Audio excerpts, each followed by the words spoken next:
Friends, I am पूजा और आज हम लोग क्लास 12 के फिजिक्स के लाइट चैप्टर के बारे में डिस्कस करेंगे, स्टडी करेंगे। तो सबसे पहले हम लोग रिफ्लेक्शन ऑफ लाइट और रिफ्लेक्शन ऑफ लाइट के बारे में स्टडी करेंगे। तो चलिए हम रिफ्लेक्शन ऑफ लाइट के बारे में डिस्कस करेंगे। इसके पहले हम लोग को ये जान लेना होगा कि प्रकाश होता क्या है।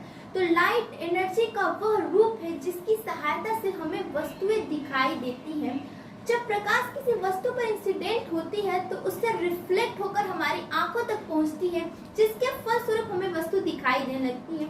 चलिए एक फिगर के थ्रू समझते हैं इस बात को। जैसे मान लीजिए कि यहाँ पर सन है और यहाँ पे कोई थिंग रखी हुई है और यहाँ पे कोई व्यक्ति खड़ा हुआ है। जब सन रेज निकलेंगी तो इस वस्तु पर इंसिडेंट होंगी, इससे रिफ्लेक्ट होकर हमारी आंखों तक पहुंचेगी, तब इस व्यक्ति को यह वस्तु दिखाई देने लगती है।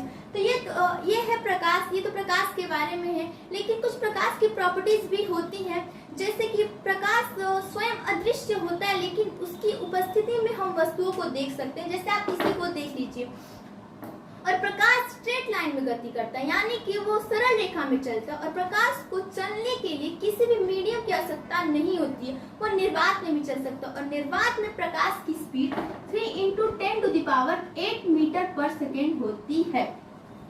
और जब प्रकाश एक मीडियम से दूसरे मीडियम में जाता है तो अपने मार्ग से थोड़ा डाइवर्ट हो जाता है। इसका यही कारण है कि प्रकाश का अलग अलग मीडियम में प्रकाश की स्पीड अलग अलग होती है। तो ये तो रहा प्रकाश के बारे में थोड़ा बहुत हमने डिस्कस कर लिया, लेकिन हमारा टॉपिक है रिफ्लेक्शन ऑफ लाइट, यानी कि प्रकाश का परावर्तन। तो चलिए फ्रेंड्स, हम लोग समझते हैं प्रकाश के परावर्तन को।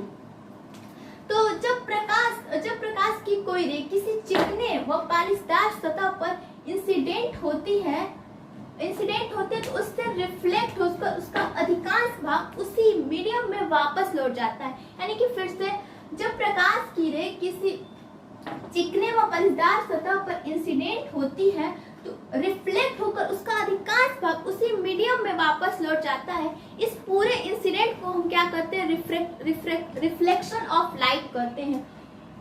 और ये इसको इंसिडेंट रे कहते हैं। और यदि इसको इंसिडेंट पॉइंट कहते हैं, जिस पॉइंट से रिफ्लेक्ट होती है प्रकाश की रेज रिफ्लेक्ट होती है, उसको इंसिडेंस पॉइंट कहते हैं। इंसिडेंट पॉइंट पर यदि कोई हम परपेंडिकुलर लाइन ड्रॉ करें, उसे नॉर्मल कहते हैं। उसे क्या कहते हैं, नॉर्मल कहते हैं। और नॉर्मल और इंसिडेंट रे के बीच के बने एंगल को इंसिडेंट एंगल कहते हैं। और नॉर्मल और रिफ्लेक्टेड रे के बीच के बने एंगल को रिफ्लेक्टेड एंगल कहते हैं। तो ये तो हम लोग सब कुछ समझ, और इसको हम लोग इंसिडेंट पॉइंट कहते हैं। और इसी पूरे घटना को रिफ्लेक्शन ऑफ लाइट कहते हैं। यानी कि जब प्रकाश की किरण किसी चिकने व पालिशदार सतह पर इंसिडेंट होती है तो उससे रिफ्लेक्ट होकर उसका अधिकांश भाग उसी माध्यम में, उसी मीडियम में वापस लौट जाता है। इस पूरे इंसिडेंस को क्या कहते हैं, रिफ्लेक्शन ऑफ लाइट कहते हैं।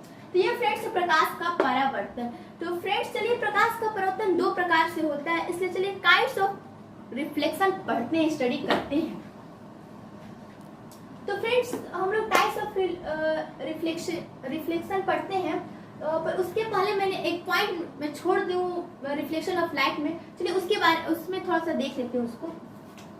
जब प्रकाश की किरण किसी चिकने व पालिशदार सतह के परपेंडिकुलर आती है तो परपेंडिकुलर वापस भी लौट जाती है, यानी कि उसी माध्यम में परपेंडिकुलर वापस भी लौट जाती है। यानी कि उस कंडीशन में I और R की वैल्यू 0 हो जाती है, क्योंकि नॉर्मल से और इंसिडेंट रे से उस एंगल को मेजर करते हैं। तो जब नॉर्मल पे ही आएगी तो उसकी वैल्यू I और R की वैल्यू 0 हो जाएगी। यानी कि उस कंडीशन में हम कह सकते हैं कि I और R की वैल्यू 0 हो जाएगी।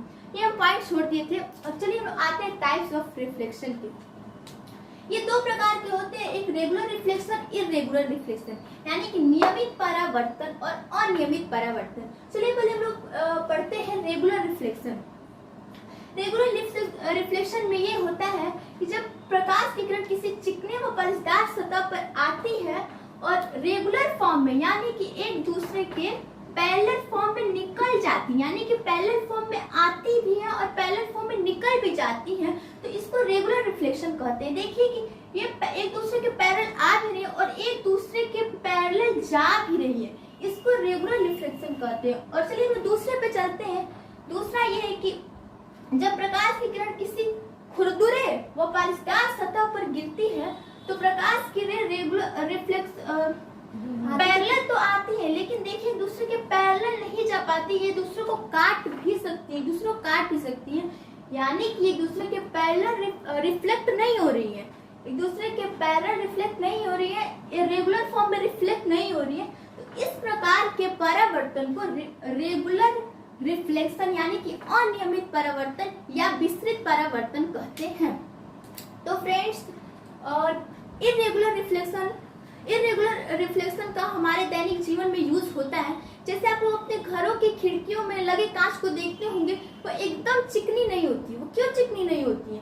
क्योंकि अगर चिकनी होगी तो प्रकाश का परिवर्तन रेगुलर फॉर्म में हो जाएगा, जिससे हमारी आंखों में चकाचौंध उत्पन्न हो जाएगा।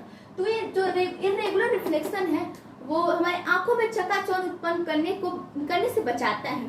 तो ये तो इसका यूज है इरेगुलर रिफ्लेक्शन का। चलिए फ्रेंड्स, हम लॉ ऑफ रिफ्लेक्शन पढ़ते हैं जो 2 प्रकार के होते हैं। चलिए उसके बारे में डिस्कस कर लेते हैं।